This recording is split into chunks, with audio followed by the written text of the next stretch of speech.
Welcome to the second viewing where love wins every time. I'm Dan. I'm Kyle. Shaka brah. Today on the podcast, we got the 2015 film Steve Jobs.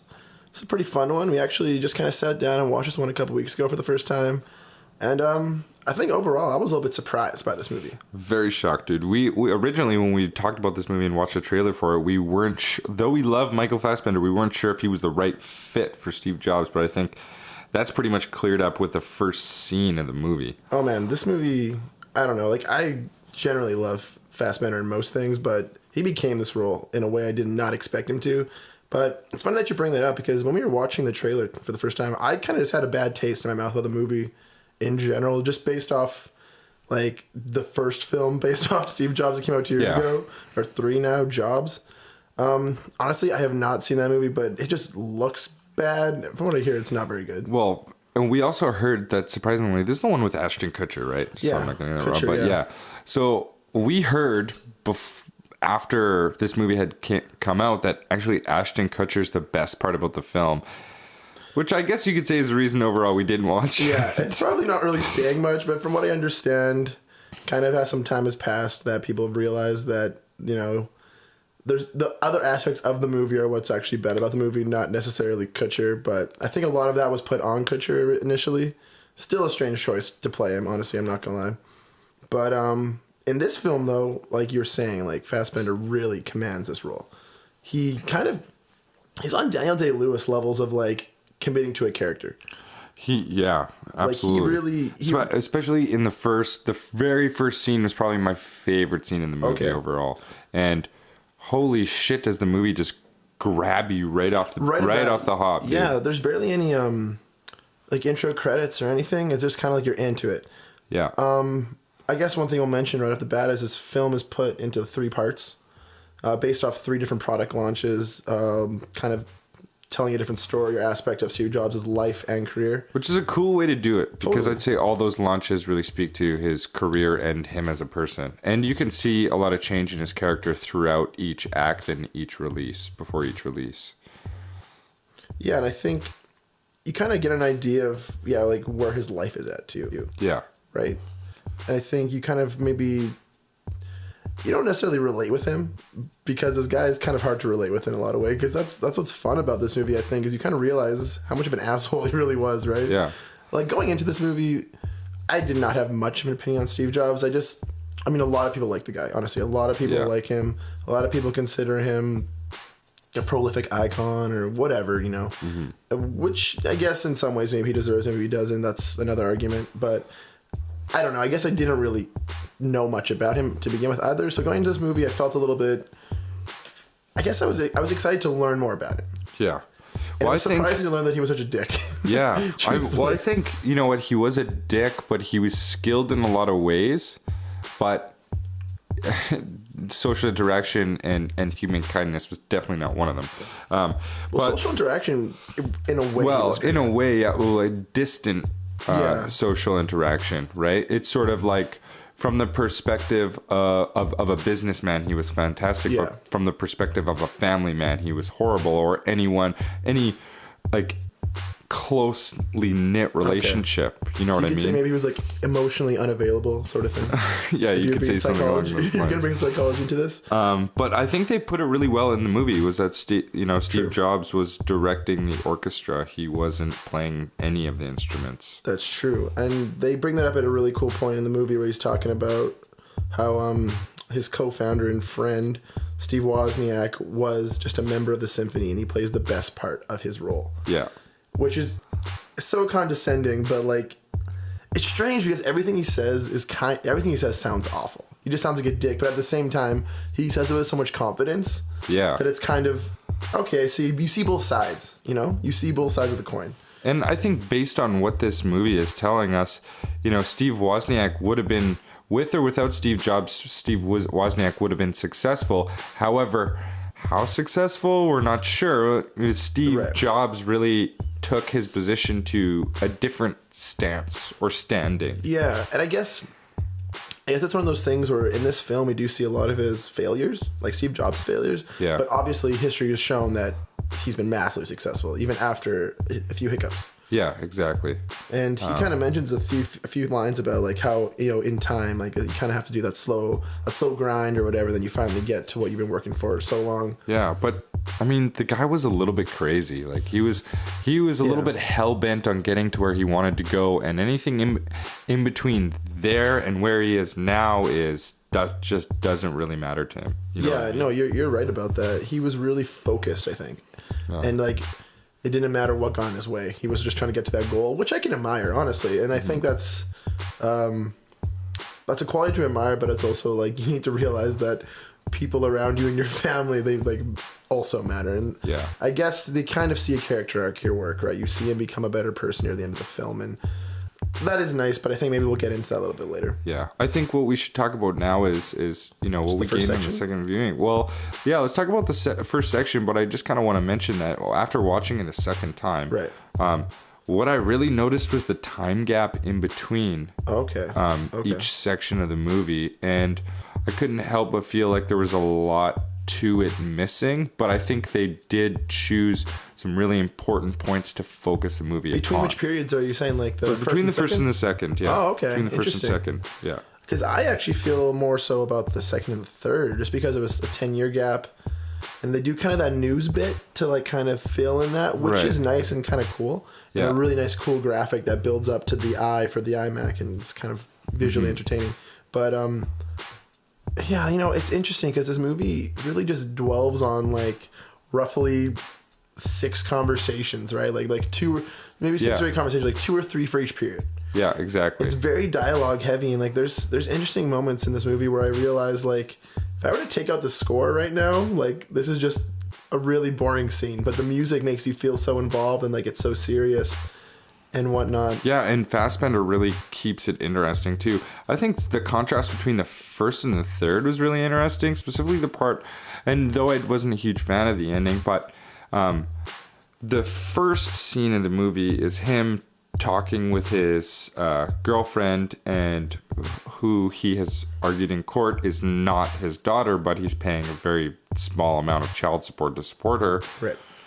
But he's really for the opinion, I'm not her dad, I'm not her dad, I'm not her dad. And so by the end of the movie, he really is treating her like a daughter, or wants to be her father figure in some way or another.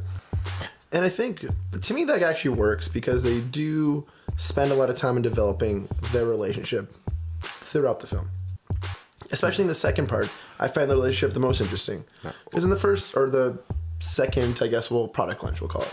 In the first product lunch, you know, she's as a child. She's like, 8 years old or something like that. She's very young. She doesn't really...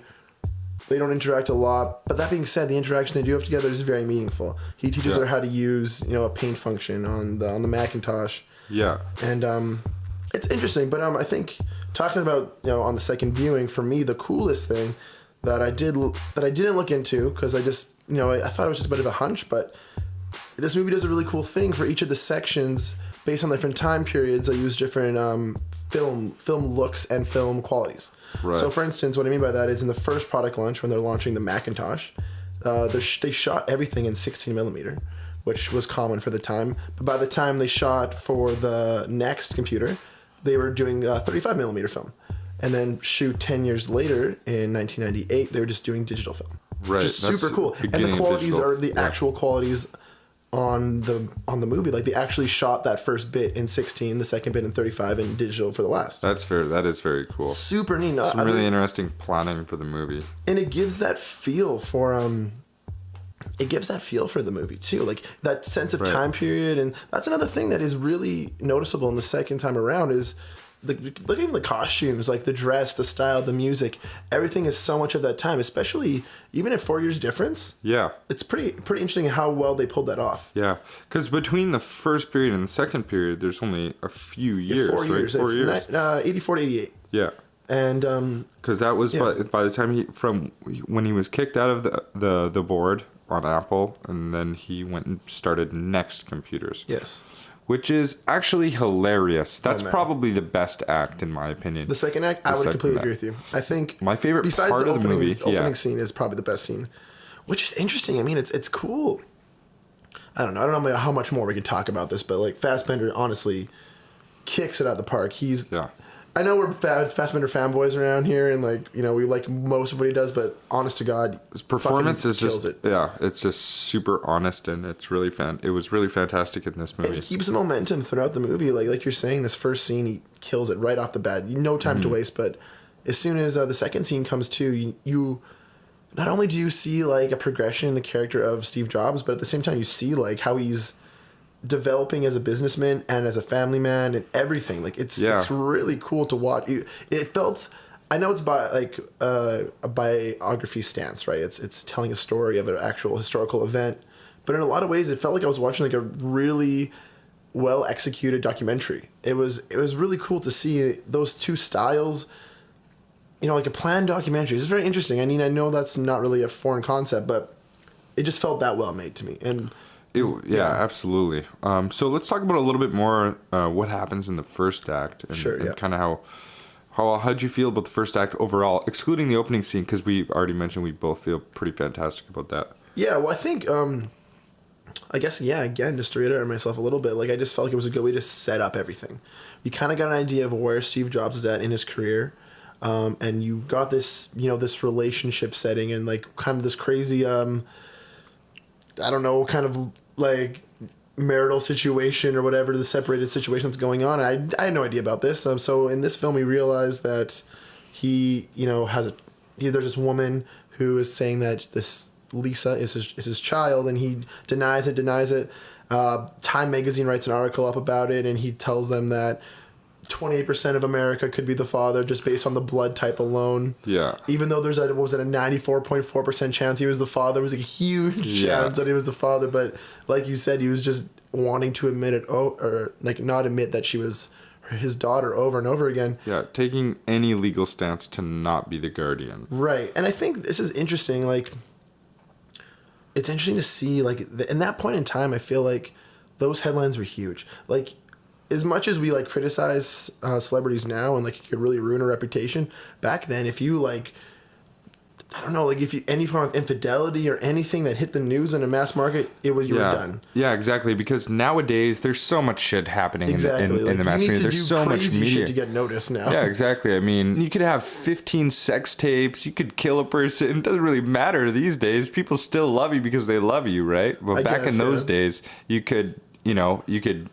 do as much as check a girl out on camera and you'd be ruined in the media for it, right? Well, yeah, everything was brought to the attention in such a massive way. Every little thing was more nitpicked and kind of extrapolated like that. I think you're right. Nowadays, it's just it's not uncommon to hear a celebrity or an important figure do something crazy, and if anything, it gives them more fame, right?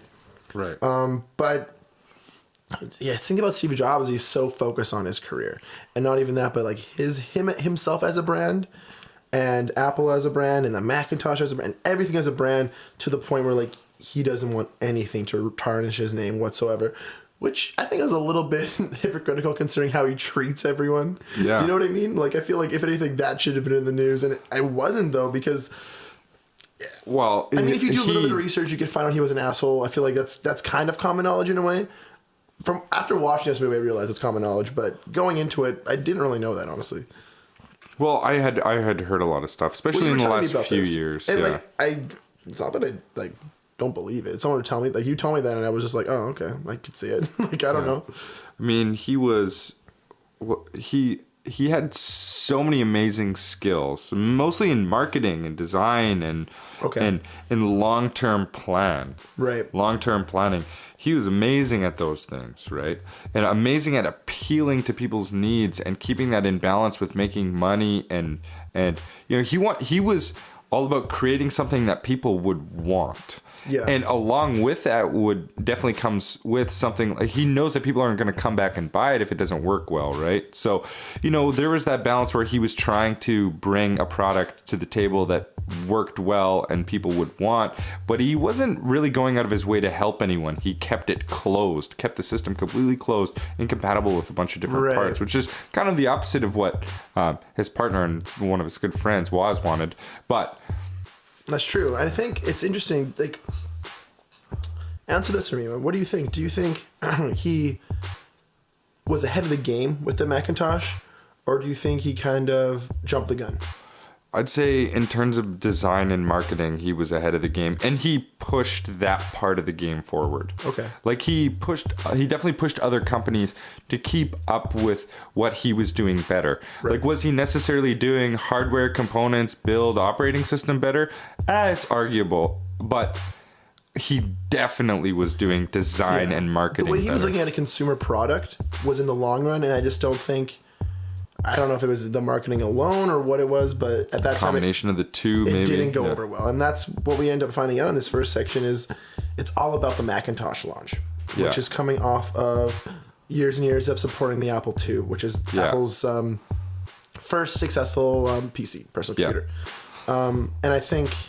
The only computer that was making the money at the time of potentially releasing the Macintosh, right? It was their only product released. So they were either going to keep supporting that and just, releasing newer versions of it, whatever it may be. But then, Steve Jobs decided he wanted to launch a new product. And I think it's interesting because, like you said, man, it's true. Like, he was looking at the marketing and he was like what people wanted. He kind of just broke it down into like, what do people need from a computer? Yeah, but one of the things that was really interesting that you always figure people want more options. They want more options out of it. They don't want 2 different color choices. They want 15 color options.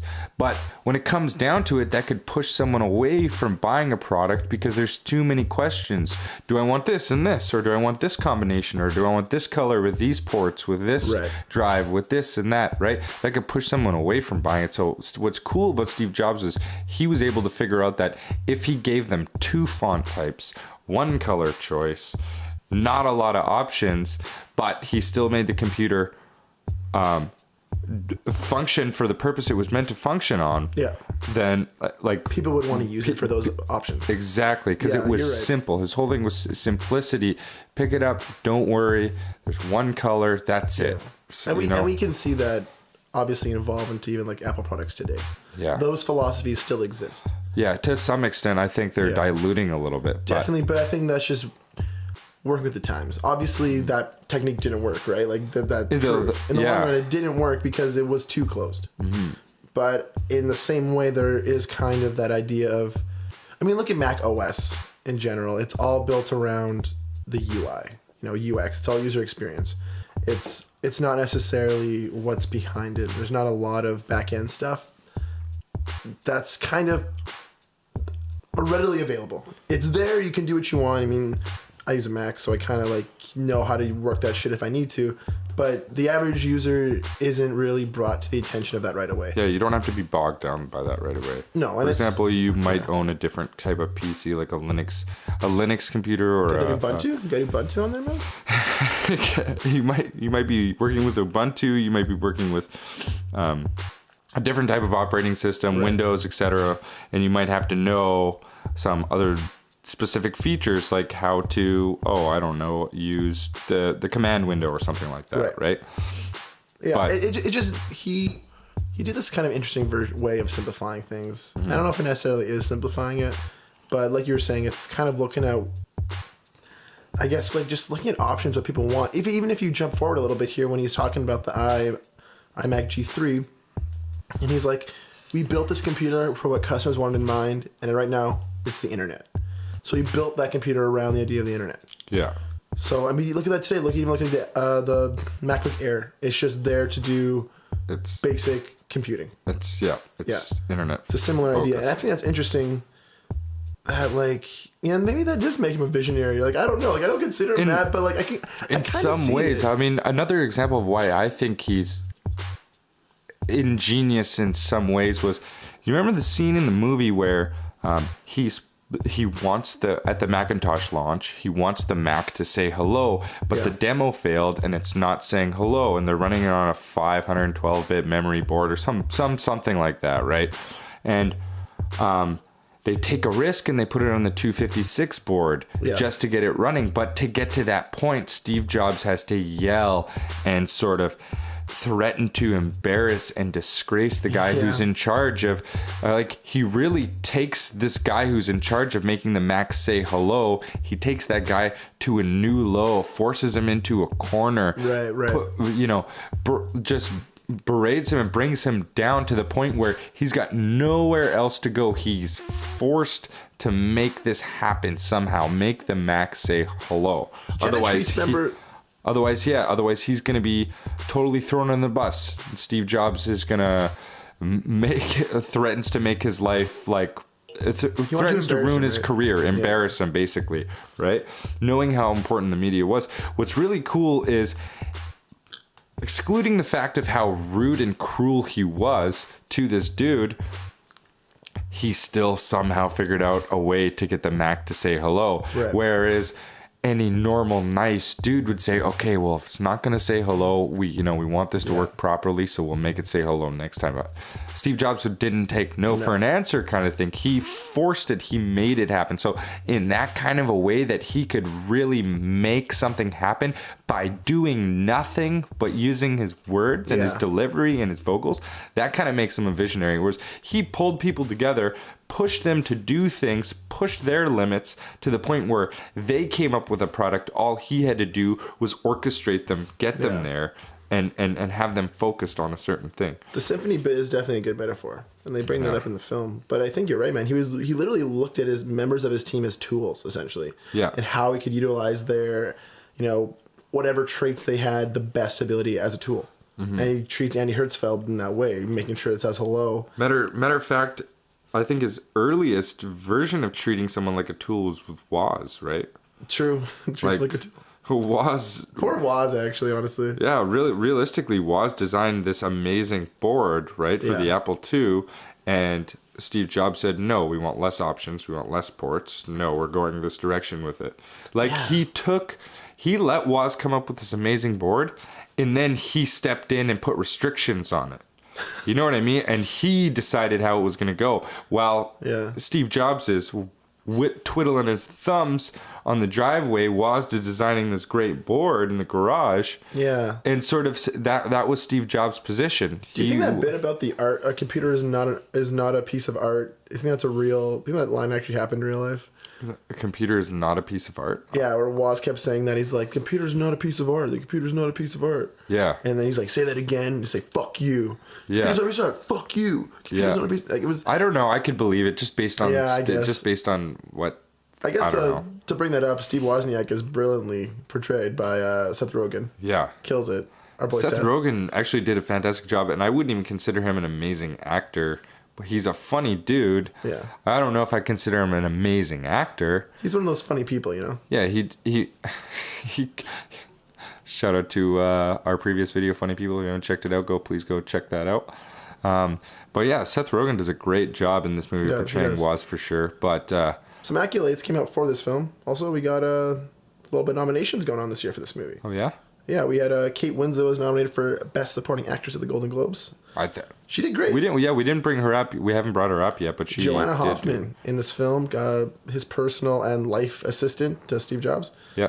She killed it, and she actually ended up winning the Golden Globes. That was pretty cool. Our boy also was nominated for Best Actor at Golden Globes. Also nominated at the Academy Awards for Best Actor. Lost to Leo.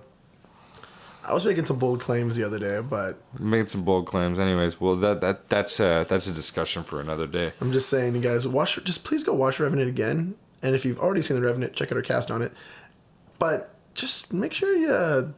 just think about Steve Jobs for a minute. Think about how good Michael Fassbender is for a minute. I mean, I understand Leo climbed into that carcass, and he went through that snow, but just watch Steve Jobs really quick, okay? Wow. I'll leave it at that. I'll leave it at that. Anyways, maybe we'll move on to the second product launch here. And I think maybe we'll take a short break here. And we'll move on to the product launch after that. Talking about the next. Catch you guys after the breaker. And we're back. So before we left, we just finished up talking about the first act. And I think we wanted to jump in a little bit into the second act.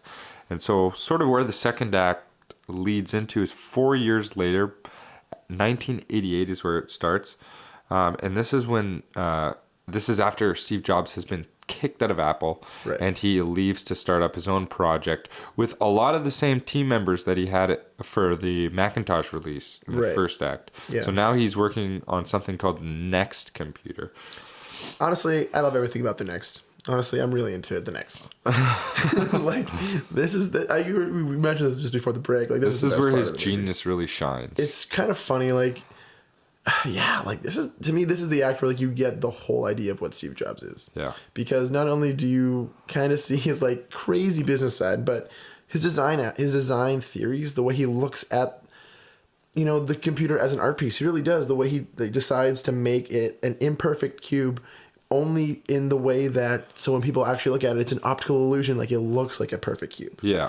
Which is just so ridiculous, but I can't as a art fan myself, I can't help but like love that shit. Like that's pretty cool. Like it's a little douchey, don't get me wrong, but I can't really knock him for it. It's very clever.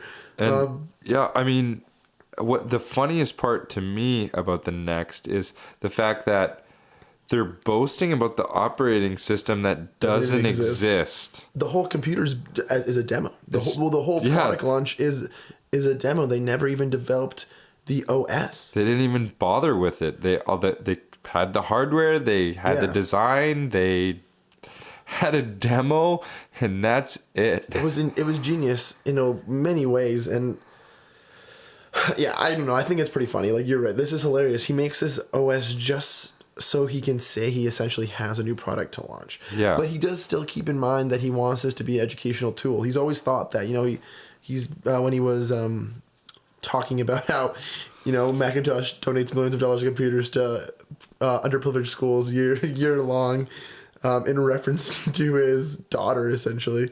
But he does bring it up again in how he wants to benefit education using computing and how a student can be with their favorite teacher all day.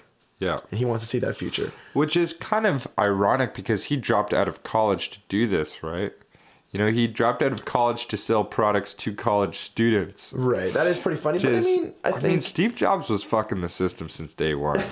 Well, he also can see the benefit of college. He knew it wasn't for him. He had more important things on his mind. Right. But I think he was just trying to give a new product to a new generation. But the thing about the Next, though, that I never knew, like, did you know anything about the Next going into this? I didn't know it existed. No, I had no idea what I knew about the Apple II and the Lisa, sorta. Yep. And Macintosh, of course, but I had no idea what the Next was. Yeah. Eventually, though, it did I was doing a little bit of research on it, and eventually it did have an OS, and it was a product, and it was launched. But the funny thing is he kind of created the company and the product in hopes that it would fail. Yeah, exactly. So that he could go back to Apple. He was only keeping it alive long enough to show Apple that he was successful so that they would bring him back on so he could finish his baby, the Macintosh, because that's what he believed could be successful, right? That's where his hopes and dreams sort of lied. But what I think is, I don't know, relatively cool about the Next is it was designed, like it was an idea. It was the whole thing was it was sort of just a bullshit idea. It was not a fully thought through product. It was nothing revolutionary. He wasn't trying to change the game. He was trying to play the game. Right. And there's one really cool part I noticed on the second viewing here. Actually, was just talking about how when he's talking to his daughter about, have you ever heard of a coincidence? Oh yeah. She brings that because she's saying, "Oh, well, the computer's named Lisa. My name's Lisa." He's like, "Actually, it doesn't stand for your name at all. It's just a coincidence." Yeah.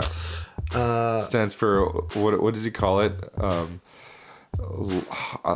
Integrated software architecture. Yeah. What's the L stand for? I can't remember. But it's stupid. It doesn't make any sense. It makes no sense. It's actually it doesn't make any sense. But in the second act though, or the second product launch, there's an article written about how Steve Jobs is actually just trying to get his job back at Apple, and someone makes a satirical article. It's kind of like a fake, like in the funnies sort of thing. And it turns out that that's a coincidence, and that's actually exactly what he was trying to do. Yeah. And that writer just happened to like stumble upon the truth. Yeah. Which is funny. I just kind of noticed that. It's like, oh, so this idea of what a coincidence is has kind of followed his life. Yeah. In a way, and has benefited his life in a lot of ways. I think what's this is a kind of a bold statement when you're referring to Steve Jobs, but I think it's kind of noble of Steve Jobs that he was rich already. He had lots of money throughout the course of this movie. The guy had money. Right. He technically could have retired after the failure at Apple, right? But he decided to keep going because he wasn't done yet. He wasn't done doing what he set out to do. Okay, yeah. Which is kind of noble in the way that, money didn't necessarily deter him from his goal. And I think that's very cool. And Joanna brings it up later in the film too, how like one thing she admires about him is how he doesn't care about how he doesn't care about how much money a person has, but how much self-worth they have and how much they can bring to the table. Yeah. And I think you're totally right about that, man. It's exactly how this guy carries himself. Yeah, that's how he operates, He's his own OS, Want to know more about OSs? Check out our Her podcast. It's a great episode. Anyways, the second part of the film, though, we do kind of get a more interaction between him and his daughter, him and Lisa. Him and his daughter, but also him and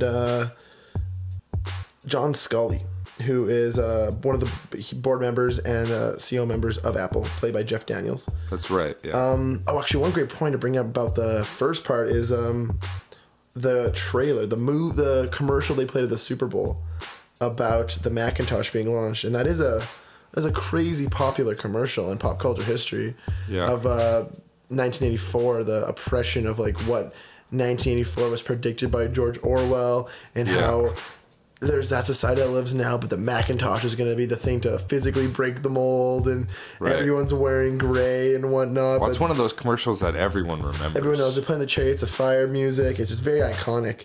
Yeah. And it's interesting to know how harshly the Macintosh failed. I kind of knew it wasn't as popular. It was very much, not the go-to product, but I didn't realize how much of a commercial failure it actually was. And I guess maybe it's because I always contributed that commercial to the Mac. So I always thought, well, if that commercial was successful, the Mac must have been too, but it's really not the case. No, it's the opposite, which is kind of... But I guess, again, like what I'm trying to get at is they do bring that commercial up in the second part of this film, where him and... I would say it's probably one of the best scenes as well. Definitely when he has a discussion, when he's like 2 minutes to go on stage, and John Scully talks about just, why he fired him and whatnot, and Steve Jobs confronts him about that commercial and kind of confronts him about the relationship in general, business and personal. Yeah, and John Scully finally realizes that Steve Jobs had one of two options: play the cards exactly as he wanted to play them and either stick around and John Scully got fired or get fired himself. And he knew, Steve Jobs, by the end of the board meeting, that he was going to get fired, or he was going to get kicked off the board. He was going to get kicked out of Apple. He knew, and he was playing his cards right, because he knew that in the future he would be back and John Scully would be taken down because of it. That's nuts. Like, that's the thing. Like, also, this movie's greatly adapted from a screenplay written by, it's a novel written by Daniel Pemberton, who, like, honestly killed it in terms of this book. This book is a hugely successful book.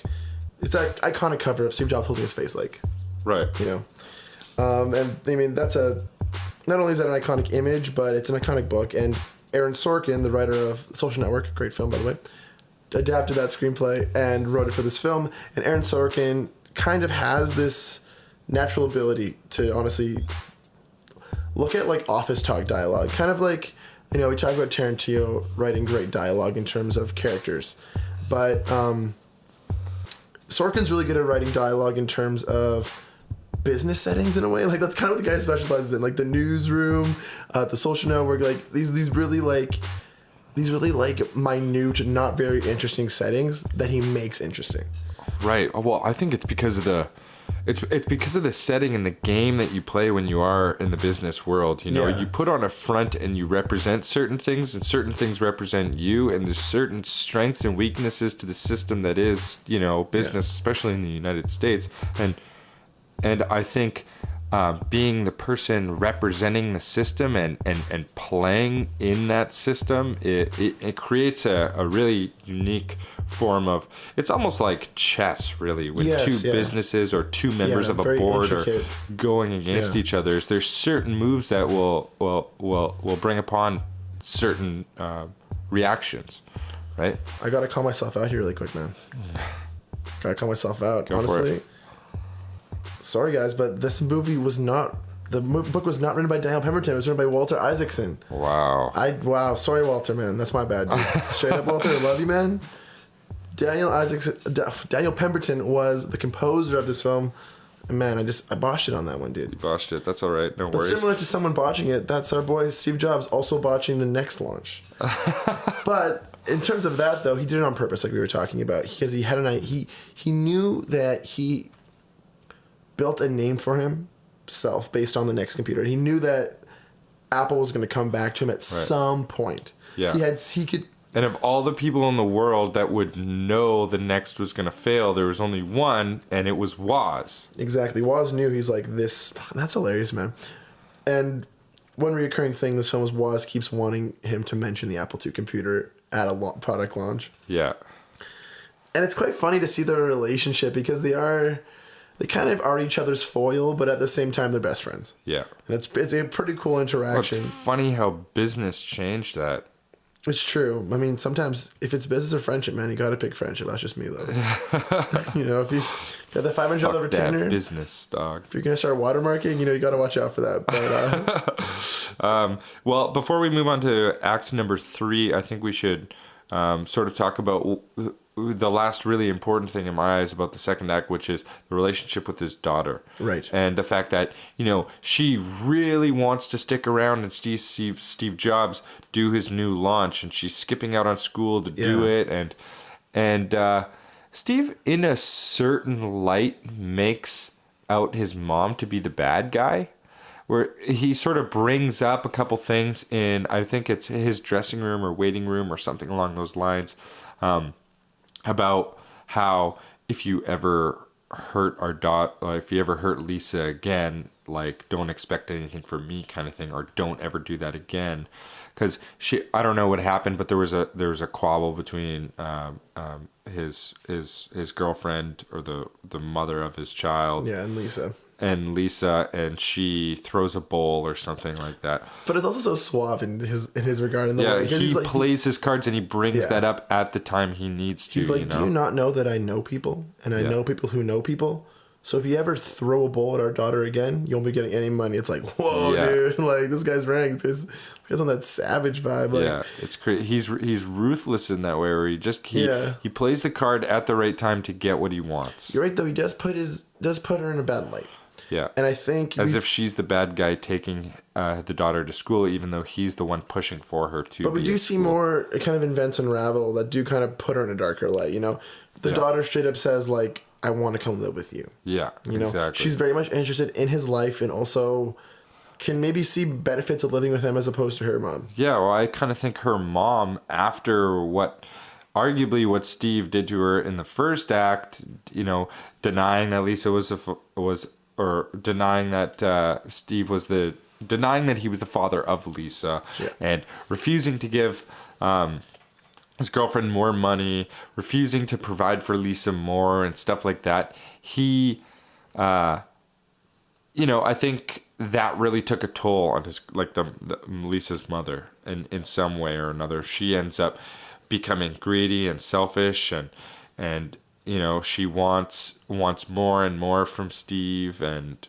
you know, she sort of accepts the fact that her poverty is due to him, and she almost gives up on herself, and that's kind of the sense that I get anyway. It's not mentioned abruptly, but you get that idea.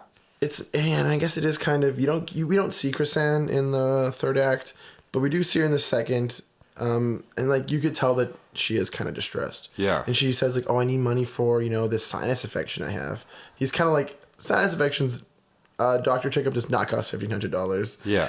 You know, he's kind of going on, and he's still being a prick, truthfully, but at the same time, he's kind of he's being real. Like he's skeptical of her. Yeah, he's very skeptical. I think he knows that now that she's gotten money out of him once for that house, she thinks she deserves more and more and more. Right. And in some respect, being the guy's worth millions of dollars, so you know. And I mean, I get it. I'm not saying she doesn't deserve more, but she's very much at this point, seemingly in the movie, expecting a lot more and more from Steve. And Steve is definitely noticing that, taking note of that, and not wanting to be a part of that. I mean, Steve's still being pretty much an asshole.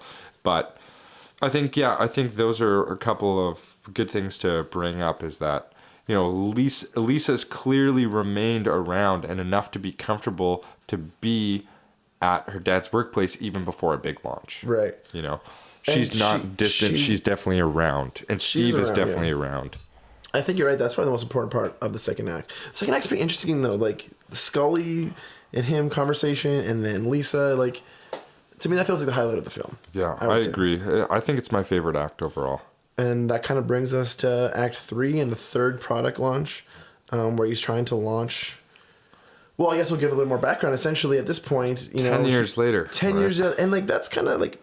That's a big jump. He has been waiting for a long time. Part of me wishes we kind of got a little bit more info on what happened between that and between that gap. But at the same time, like we brought up earlier briefly, there's kind of a cool timeline bit that lasts about 2 minutes or so. Just kind of full of newspaper clippings and news articles and footage on how, you know, Next goes bankrupt and they sell off a bunch of their storage houses and offices to Canon, I'm pretty sure. And then eventually Apple reveals the Newton, which is kind of their famously failed tablet, Palm Pilot kind of device that, you know, is parodied on The Simpsons and essentially is just a failed product altogether. And then they acquire and purchase Next and named Steve Jobs CEO of Apple. That's right. Which is exactly what he wanted and kind of had foreseen. And that doesn't happen until 1998. That's not until 10 years later. He's been waiting and waiting and waiting for that to happen, right? And when it happens, he's more motivated than ever. He has the exact vision of what he wants, and he's ready. He's smarter. There's more there's new technology available to him. He makes a product that is his best product at that point to date. Yeah. I mean, the Apple iMac G3, these are computers we grew up with in our elementary school growing up. Wait, I don't want to give Jobs all the credit for making that product. Dude, he did. Okay? It's all him. No one else made it. It was just him. That translucent casing, dude. Oh my god. Casing, dude. Man, when you can see inside it, but you can't change any of the parts. Oh, I love that part. That was so good. You can see inside it. Can't get in yet, but I guess we're halfway there. Oh, dude, I love it so much. Oh man. Too funny. I mean, in all fairness, the design features probably extremely heavily influenced by him. The restrictions extremely influenced by him. But I mean, man, if you want to play Oregon Trail on that computer, great computer. Trying to play Math Blasters on that, great computer. Dude, you want to get Ultra Key on that computer? Great computer. You're playing Ultra Key for days, man. Great game. But I think overall, it was his vision. He definitely orchestrated it. It was his baby and his best product. Well, and he, like, similar to the previous launch, he brought on people he knew and could trust. And actually, one part that's kind of interesting is he kind of he takes kind of this photo with, like, the geniuses or the people behind the product, which is kind of more of an iconic image to us now. If you go to an Apple store and the people who are wearing those white lanyards and are there to help you and serve you, and he kind of takes what I assume is the first group photo of that kind, which looking back now is pretty iconic, I suppose. Yeah. Looking at 17 years later, like, that is pretty important. It really is. And it is interesting to kind of see, because this is more of the Apple brand that the world today is used to. This is the beginning of what Apple is now. It's this huge corporation for iPod, iPhones, whatnot. Yeah. And this is the kind of the beginning of that uprising. Yeah, absolutely. And like that is probably in some ways more interesting to some viewers who maybe don't really care too much about. Yeah, and it shows that what Steve Jobs, when left to his own devices, can build a successful company, and in a lot of ways, successful product as well. Right. But yeah, let's leave it It's at that. interesting though to see, like, honestly though, it is interesting to see how popular the iMac G3 was, because I mean, it really didn't have much to offer, truthfully. No, it didn't. It's an interesting computer. It's a very, I guess it just took 14 years for his philosophy on the Macintosh to make sense to consumers. Yeah. And that being said, it wasn't necessarily a bad computer, but it wasn't great. Yeah. Well, I don't think it had to make sense to consumers. I think a lot of it came from the board finally letting him do his thing and trusting in him. Well, he was CEO. He called the shots at that point. Yeah, that was it. And I mean, if you do look at the branding and kind of just the overall vibe and look and the feel of that era of Macintosh, it is very 1998. Yeah. It fits in with that form of pop culture so well. And he sells it as a piece of art, or he sells it as like a premium computer. And he focuses on the internet, right? And they have this little bit where what is it? I think Bill Gates is on like Conan or something talking about this. What's this new internet thing? It's like, oh, it's the new next big thing. Yeah. And it's funny they got that footage, actually. That's kind of funny now I think about it. And then he kind of announces that this new piece of hardware is focused around the internet in mind. But honestly, only thing I'm kind of wish was there was I wish there was kind of maybe a fourth act. Yeah, because some progression after that. It would be nice to see how about it took off. It would be nice to see about the iPod, because truthfully, that is where everything changed. Yeah. That's when Apple became a crazy huge brand. This might have been like the first leap, but that was like the iPod took 5 steps. Yeah, it was massive. But that being said, it's kind of neither here or there. But in terms of this third act, so we get introduced to this new product, and he is kind of trying to recreate the past in a way, and how he wants it to say hello again. Yeah. And he wants it to... He has expectations. Yeah. And it's kind of funny because everything that kind of he was having issues with in the first presentation goes seamlessly. The exit lights that he wanted to be off were off. Yeah. And it said hello, and it had the perfect graphics he wanted. And just the presentation, he's like, oh, it was much better than last time, wasn't it? Yeah. It's funny because immediately he's so more confident and sure of himself in how he feels about the product and how he feels about the overall presentation. Yeah. But it's to the point where he again lets his entire personal and family life go downhill. Yeah. And that's where what the rest of the act's about. And that's sort of where the movie ends, really, is him talking to his daughter on the rooftop after he tells his daughter that he's not going to pay for her to go to Harvard, and then one of his best employees, nicest guys on the team, one of the guys that we in the first act saw get pushed hard enough to make the Macintosh say hello, that guy ends up, I can't remember his name, but that guy ends up offering to pay. That's boy Andy Hertzfeld, dude. Andy Hertzfeld. So Andy Hertzfeld offers to pay. That hurts, man. That hurts. Can't forget Andy Hertzfeld. Dude, Andy Hertzfeld ends up paying out of his own pocket for Lisa to go to Harvard, but Jobs is furious because he sees that as, if anyone finds out that you paid for school and I didn't, then that's a toll on my reputation. And so he works hard just before this presentation to get to his daughter and talk to her. I find this part of the film a little weird, I'll be honest. I think it's weird too. It's almost as if he's using his daughter as one of those tools that we talked about earlier, but it's also... I wouldn't go that way. To me, this inner family relationship kind of seems out of nowhere. Mm-hmm. Even though they spent a good portion of the film talking about the family, it almost seems like too much. Yeah. Like, his relation, and how, like, Hertzfeld brings up, like, well, you know, I've always been friends with Chrisanne. He clearly just wants to get with Chrisanne for, like, 30 years. Or, like, whatever, you know? Like, it just... Mm-hmm. And how he introduces Lisa into, you know, going to a therapist. It's just kind of overstepping his boundaries as just a family friend, essentially. You know, he obviously means well. He's not necessarily a bad guy by any means, but he is kind of just being a little bit of a sneaky snake. And Jobs... Well, I kind of think he just hates Jobs because of what Jobs did to him. But dude, how much did Jobs... Like, okay, Jobs was an asshole to him. Don't get me wrong. But, like, come on, dude. Like...